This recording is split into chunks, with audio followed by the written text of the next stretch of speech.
Hello Hello， 胖妮儿来喽！继续跟胖妮聊知否？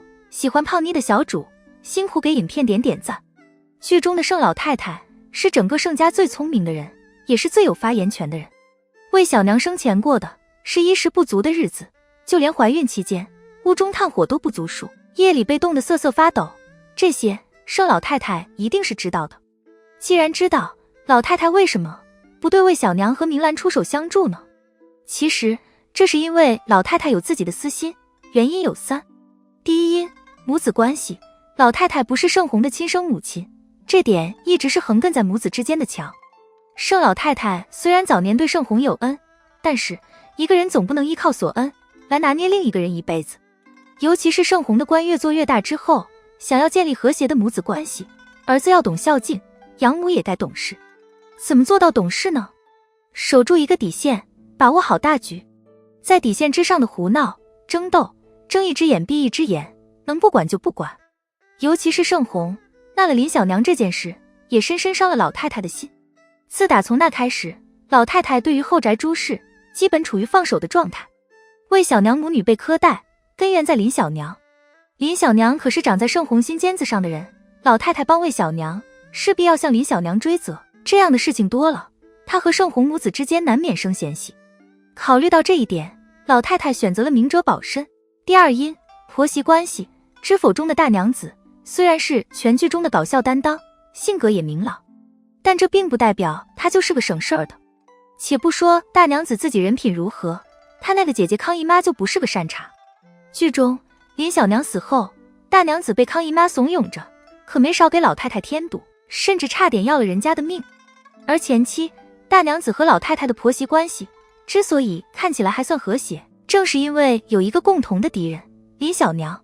制衡之术不仅是后宫太后皇后懂得的，曾在深宅大院里摸爬滚打大半辈子的老太太也懂得。魏小娘是谁啊？魏小娘是大娘子买来对付林小娘的。如果老太太帮魏小娘斥责林小娘，就等于站对大娘子。真要这样，林小娘很可能会因为寡不敌众而溃败，后宅里的平衡就会被打破，这对于维系和谐的婆媳关系反而不利。第三因，性格关系，知否中的魏小娘总让胖妮联想起《甄嬛传》中的沈眉庄，两人对于宁可枝头抱香死，不曾吹落北风中的气节的坚守是相似的。和沈眉庄看透了皇上的薄情之后，就不肯勉为其难伺候他一样，魏小娘骨子里也看不上盛红，不能屈就自己取悦于他。但眉庄为了能够在后宫生存下来，是留了后手的，那就是依附太后。为了能够依附太后，她不仅亲自到太后跟前去伺候汤药，陪着说话，她的父亲也在前朝亲近乌拉那拉家族。魏小娘呢，不仅家道中落，自己对老太太也是淡淡的。而老太太本人其实也看不上魏小娘的性格。老太太是一个现实主义者，从她对华兰、明兰的教导中可以看出，老太太所欣赏的女性不仅人格上要立得住，更要有勇有谋，能护住自己和身边的人。像魏小娘挺着大肚子在冰窖一样的屋子里欣赏着李娘子镇守娘子关，这样的做派，老太太只觉得假大空。别说对一个妾室，就是在抚养哪个孙女的问题上，老太太的选择门槛都极高。帮扶三观一致性格相投的人顺风顺水，事半功倍。帮扶三观相悖性格不合的人，搞不好会落得里外不是人。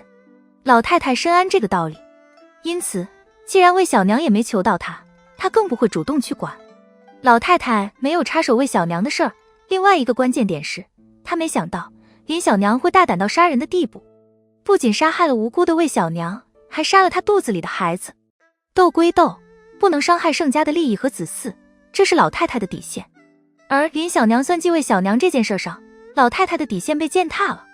所以得知消息之后的老太太是非常痛心和愤怒的。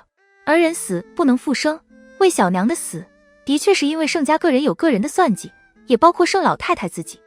但其实有私心也没什么错，尤其是对于盛老太太而言，她年事已高，盛家一家子都是血亲，唯独和她都没有血缘关系。此种情况下，先保住自己的利益和地位，对后辈的宅斗之事尽量不参与，才是明智之举。尽管如此，魏小娘母子去世之后，想到自己的私心，老太太还是很懊悔，很自责。这也是后来老太太会收留明兰，不吝给她全部的爱的重要原因之一。好了，本期的影片就到这里。喜欢胖妮，辛苦给影片点赞，订阅胖妮，下期更精彩。